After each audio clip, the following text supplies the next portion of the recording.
Hi,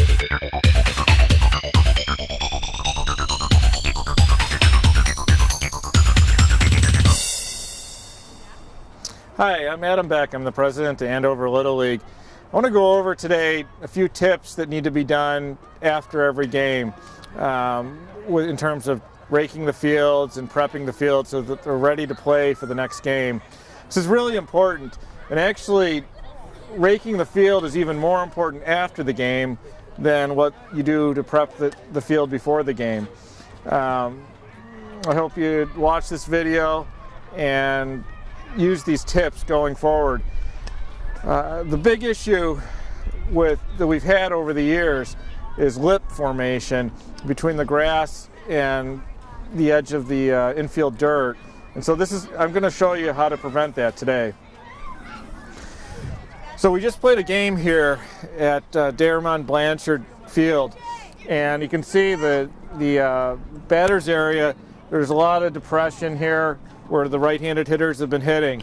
The first thing I like to do is just bring in some dirt, to fill in this, this area around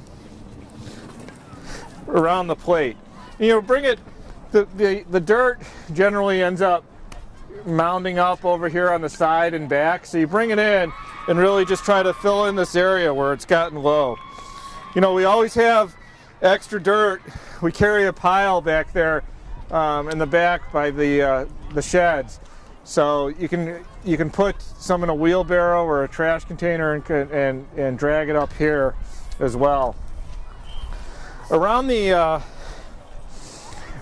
plate, around the bases, and on the pitcher's mound, you should use this rake, and up and down the base paths.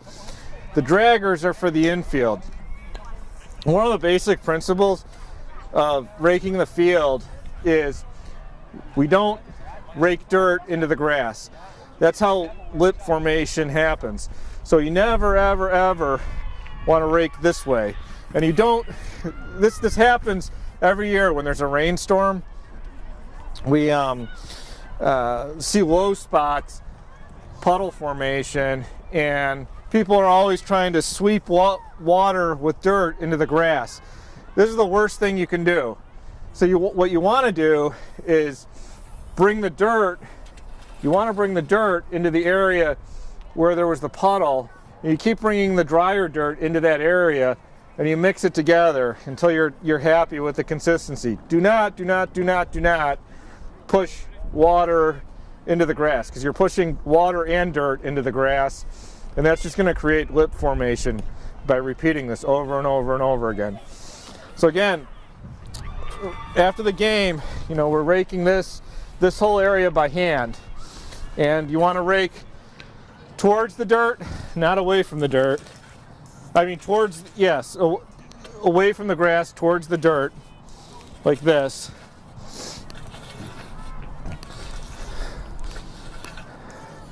So we're bringing everything in towards where we want it raked, okay? We're not raking the other way. Next, I like to go down the base paths, and there's a right way and a wrong way to do this as well. The wrong way is this way, going this way, because you're going to rake dirt most likely into the grass. The right way is just this way. So I'm careful, I'm not going on the grass, I'm just staying in the base path all the way down. And I'm going to follow that all the way down. Next, let's go over by the bases. The bases need to be picked up and stored someplace dry. Now, we typically store it back in the shed. We're going to get some storage containers this year, but they need to be put someplace dry out of the weather. So when we're not playing, the bases go back by the shed. They don't stay on the field. Again, we're around home plate, up and down the base path, and around the bases, we're using this rake. So, and we're raking all around. We're going up and down. just like that. Typically you see some low spots around third base and second base, so you want to fill these in as well, and then you tap down, just like home plate. You know, you want to tap down and rake just by hand there. Again, we're not raking into the grass, we're being careful to stay away from it. Next, we're going to go drag the field, so you can come with me. So we're around first base here, and we'll have raked this whole area around first base. We bring in some dirt, tap it down where there's low spots. You rake this area. Okay, we're gonna drag the field, and you also want to rake this area by hand too, because you're not going to carry a dragger over this, and you definitely do not want to carry a dragger over the baselines. You want to do that again. You want to do that by hand. So after we're done with this, this little area by hand, then we take the dragger, and I like to start on the inside of the infield, and again, we're careful. We're not going onto the grass. If we see any low spots, any depressions, we need to fill those in as well, because water loves to collect in the low spots. Like over here, you can see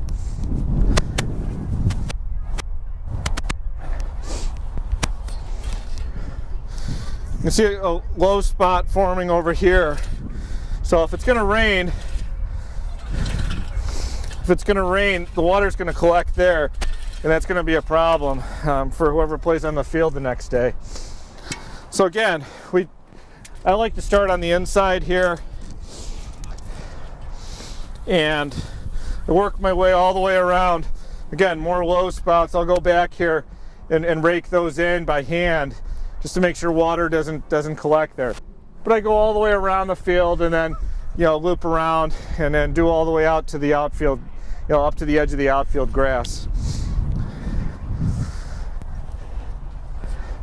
Again, there's a few low spots here. We'll just do these by hand and make sure those areas are filled in. Second base is typically an issue too. We take second base off. I fill in the low spots by bringing some dirt in. I tap it down, and then I rake that area by hand. We'll go to the pitcher's mound next. So the pitcher's mound, we've set up our fields to play both 46-60 games and 50-70 games. Right now we have a portable mound. We just played a 50-70 game. We have a portable mound we brought in, and we raked dirt all around and kind of built up the sides with dirt, with the clay along the sides and back. This is going to have to come off for regular 46-foot 60 play, which we'll do after the next game. Again, the basic principle is you do not rake towards the grass, you rake away from the grass. So we're pulling dirt in, and the pitcher's mound is always done by hand too. We don't use the dragger on the pitcher's mound. You don't use the dragger on the baselines, you don't use the dragger around home plate, and you don't use the dragger on the pitcher's mound. This is done by hand, and we bring dirt in. So it's pretty self-explanatory. If this wasn't here, if the portable mound wasn't here, right in front of the rubber, obviously will be a low spot, as well as where the pitcher's landing. We bring dirt in, and then we just tap it down the low spots. You can just tap it down with the back of your rake. So generally the pitcher's mounds haven't been much of an issue with lip formation. The big issues have been along the edge of the infield grass. So again, there, just make sure you're not raking into the grass, and all the low areas are covered or they're filled in with dirt before you leave. And again, big principle I want to leave you with: do not push the water into the grass. Make sure you're bringing dirt.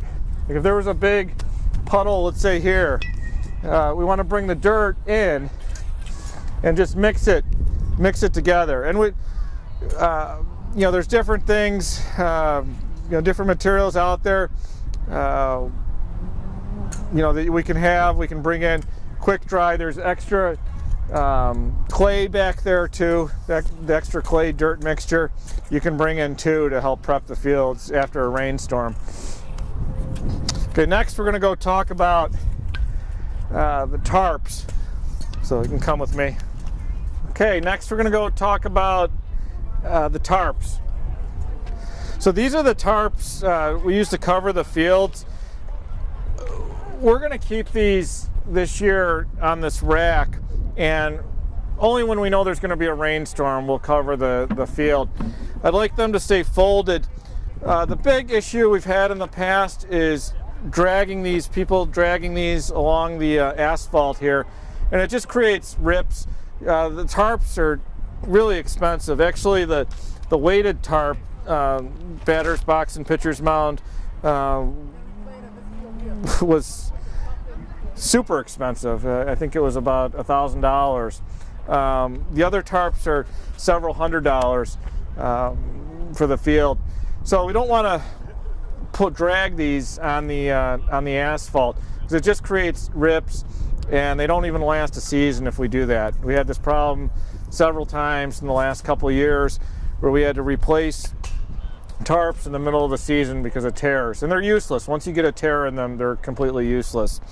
So we want to store these on this rack. If we know there's going to be a big rainstorm, we can go ahead and cover the field. In general, though, I'm fine with just leaving the tarps on the rack, because the fields during the season they dry out pretty quickly. And especially if you follow my steps that I talked about with filling in the holes, making sure there's no depression around home plate, especially around first base, second base, third base, filling in any areas. Generally there won't be an issue with the fields not being playable. You'll be able to rake the fields before the game. There may be a few puddles, but it shouldn't be bad. So in general, you can leave these right here. Next, we're going to talk about after the game. All the garbage needs to be picked up in the dugouts. So we'll have recycle bins and garbage containers around every dugout here. Everybody, before you leave, as a coach, manager, or parent, tell the kids everybody needs to go pick up Gatorade bottles, water bottles, any garbage they see, and throw it out, because this ends up, throughout the year we end up having a lot of garbage floating around here between the baseball fields and the soccer fields. The garbage goes out, garbage and recycling goes out Tuesday night. It goes, and if people can help, it would be great. It goes to the end of this walkway, just to the right, the edge of the parking lot down there. We roll it out on Tuesday night. So if you're playing a game here on Tuesday night, bring it all the way down to the end. Wednesday they come back outside of all the dugouts here. So anybody that can help out, if you're here on a Tuesday night, please do so. Next, I want to talk to you about Field A. There's a little difference in the bases versus the other fields, so come with me. So I'm back here on Field A now, and we've converted all three fields here to be able to use as a 46, 60-foot field and as a 50-70 field. The 50-70 is the intermediate division. Bay States now plays 50-70 in the 12-year-old division is 50-70. We play it for other tournaments too at 50-70. So this is the 60-foot base. This is the base plate here, and they all look, all the base plates on field B, C, and the 60-foot on A look like this. I'm sure you've seen it. The base just sits right on top of this. So you just got to clean this off, the second base, third base off before a game. We just had magnetic bases put at the 70-foot level, 70-foot distance on field A here. So this is a magnetic base. We just cemented this in yesterday, so I don't want to move this, but tomorrow I'm going to come back and remove the base. The base shears off, so you don't pull up on this magnetic base. There's a magnet that sits under this. It's cemented into the ground, and the base is a magnet itself on the underneath. So when you shear it off, you have to shear it horizontal to the ground. We're not lifting it straight up because you're going to pull the concrete up too as well. So this is on field A only. This is the only base, the 70-foot bases that you can see out here, and they're all out here right now.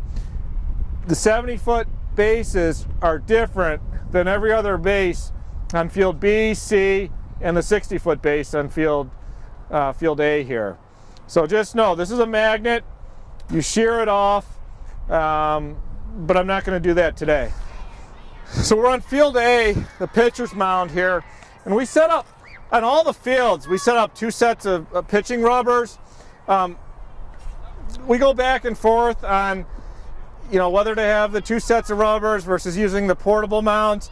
Just know that they're there. They've been installed on all 3 fields.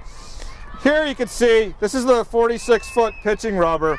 There's a little depression here, and we just want to bring dirt in after the game, tap it down. So again, we're raking, from the edge of the grass in when we're fixing this area up. This rubber is set at 50 foot, the back rubber. If you have a team with kids with longer strides, you're not going to be able to probably use this. Leave the front rubber in, leave the back rubber in, just bring in the portable mound and fill the sides and back with the clay mixture. If you can see that your pitchers don't have a really long stride and are able to pitch like this, you could still use it like this. So we go back and forth on it. There's no perfect solution because we don't have a truly dedicated 50-70 field. But just know that's why they're here, and that's why there are 2 sets of pitching rubbers here. All right, last couple points are going to be just a little bit of tidying up of the snack shack and the shed at the end of the day. So let's go talk about that. So these are bricks. They're meant to be placed on the tarps, except for the weighted tarp that we use on field B. They're meant to be placed, not thrown, just placed gently, because we've had issues with rips forming in the tarps with people dropping the bricks on the tarps. So be real gentle. Again, big issue, don't drag the tarps onto the pavement. You have to fold them and carry them, and then you place them on the racks. Okay, come with me. Okay, so I'm behind the snack shack right now, and we have a little magnetic container with keys. We have the the keys for the lights, and the snack shack key will also be in here. They're actually using it right now. But right under this is where we store the keys. So you have the lights and you'll have snack shack keys. You'll also have a spare set of snack shack keys in the shed, in the blue shed, all the way in the back. Come with me again. At the beginning of the year and end of the year, we have an opening day and a cleanup day. It's always easier to get people at the beginning of the year than the end of the year. One of the things that needs to be done that we don't do ourselves, we have a company come in, is take down the safety netting up here. This has to come down at the end of the year. You can't carry a snow load. This will all come crashing down if it doesn't. And the batting cages as well. I have the company that does this also set up the batting cages and take those down. A 3 or 4 years ago at our Chandler field, they didn't take the batting cages down, and they left it over the winter, and the entire structure, the batting cage structure, collapsed. So make sure this gets done in the fall before the first snowstorm, and it gets put up in April.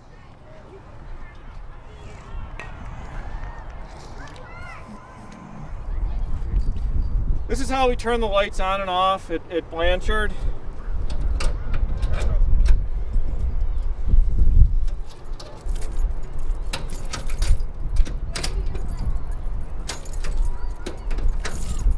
Take the lock off, and you open it up right here, and you'll have keys.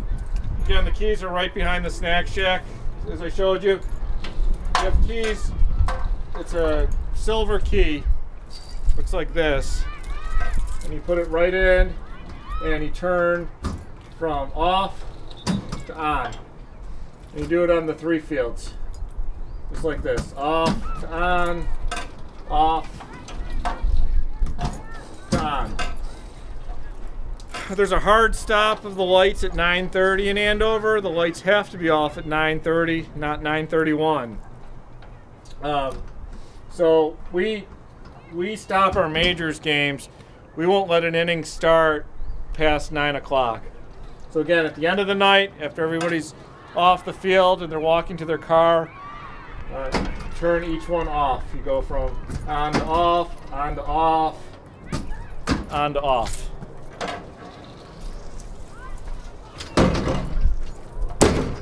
And then make sure this is locked at the end of the night.